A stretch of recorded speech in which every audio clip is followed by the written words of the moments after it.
Bonjour, c'est moi Reynolds Boutari. La semaine dernière, nous parlions des problèmes et je vous avais dit qu'il y a toujours deux catégories de problèmes, c'est-à-dire les problèmes factuels et les problèmes conceptuels. Les problèmes factuels, c'est des choses qui t'arrivent sur lesquelles tu n'as aucun contrôle. Et les problèmes conceptuels, c'est en gros comment toi tu interagis ou comment tu réagis à ces problèmes-là. C'est-à-dire ce que tu penses de ce qui t'est arrivé. Est-ce que tu dramatises? Est-ce que tu gères? Est-ce que tu contrôles? Bon, pas contrôler l'événement en soi, mais est-ce que tu as contrôle sur toi-même?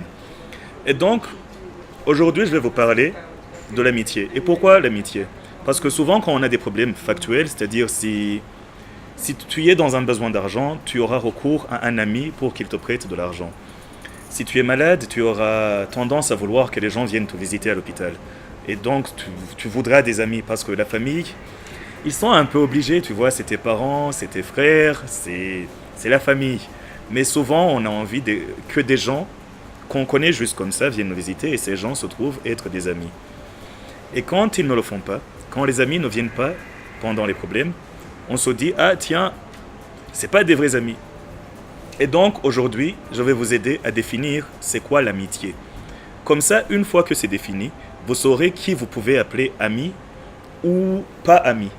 Ce sera plus simple à comprendre. Alors, comment définir l'amitié?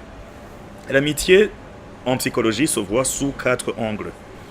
Alors, le premier angle, c'est celui dont nous parlions. C'est quelqu'un qui met ses ressources. Par le mot ressources, on entend son temps, son énergie, son argent, ses contacts pour ton bien-être, pour t'aider à améliorer ton bien-être. La fois passée, je vous ai dit que le but de la vie, c'est de souffrir moins et vivre mieux. Et donc, la première composante de l'amitié, c'est quelqu'un qui se dit, tiens, je vais mettre mon argent, je vais mettre mon temps, mon énergie, mes contacts pour aider cette personne.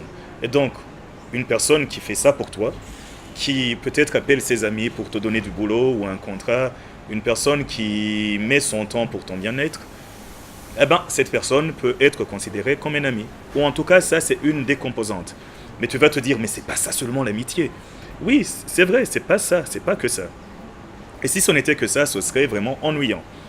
Un ami, c'est aussi quelqu'un avec qui tu t'amuses. C'est-à-dire quelqu'un avec qui tu passes à, du temps agréable.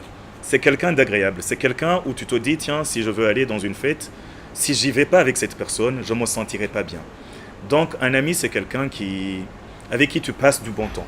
C'est quelqu'un qui rend ta vie agréable. Ça, c'est la deuxième composante de l'amitié. En gros, il peut t'aider quand tu as des soucis, des problèmes. Et c'est aussi quelqu'un qui, quand tu as envie de t'amuser, sera là pour toi. Et tu te diras, ah oui, ça c'est vrai. Mais il n'y a pas que ça, sinon l'amitié, ce serait vraiment ennuyant aussi. Et oui, oui, oui, oui. L'ami aussi, c'est la personne qui ne te juge pas. C'est-à-dire qu'on a tous parfois des choses qui nous arrivent ou des pensées un peu pas très politiquement correctes. Nous avons parfois des idées un peu outrageuses pour les autres, mais pour lesquelles on peut se confier à notre ami, on peut lui dire ce qu'on a pensé, ce qui nous est arrivé et comment on a réagi, et l'ami ne va pas nous juger. Et donc ce sera la personne en qui tu te confies. La quatrième composante de l'amitié, c'est la personne qui t'aide à avoir des idées claires. Dans la vie, on rencontre des situations où on se met à douter. Qu'est-ce que je vais faire? Comment est-ce que je vais réagir à cette situation? Et tu te dis, il me faut quelqu'un pour m'aider à y voir clair, à faire mon choix.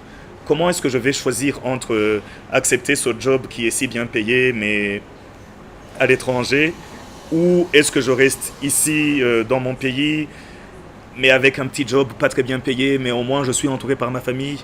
Ou alors si tu veux choisir une copine ou un copain, l'ami sera la personne qui t'aidera à avoir les idées claires.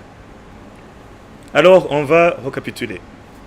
Un ami t'aide à avoir les idées claires, un ami ne te juge pas, un ami passe du bon temps avec toi, vous fêtez ensemble, vous vous amusez, c'est agréable.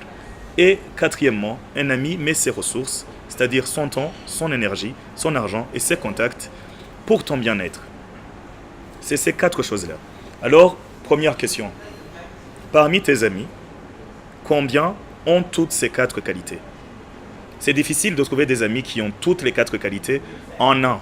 C'est-à-dire un ami qui va t'aider quand tu as des soucis, qui aussi viendra fêter avec toi, qui ne va pas te juger et qui t'aidera à y voir clair.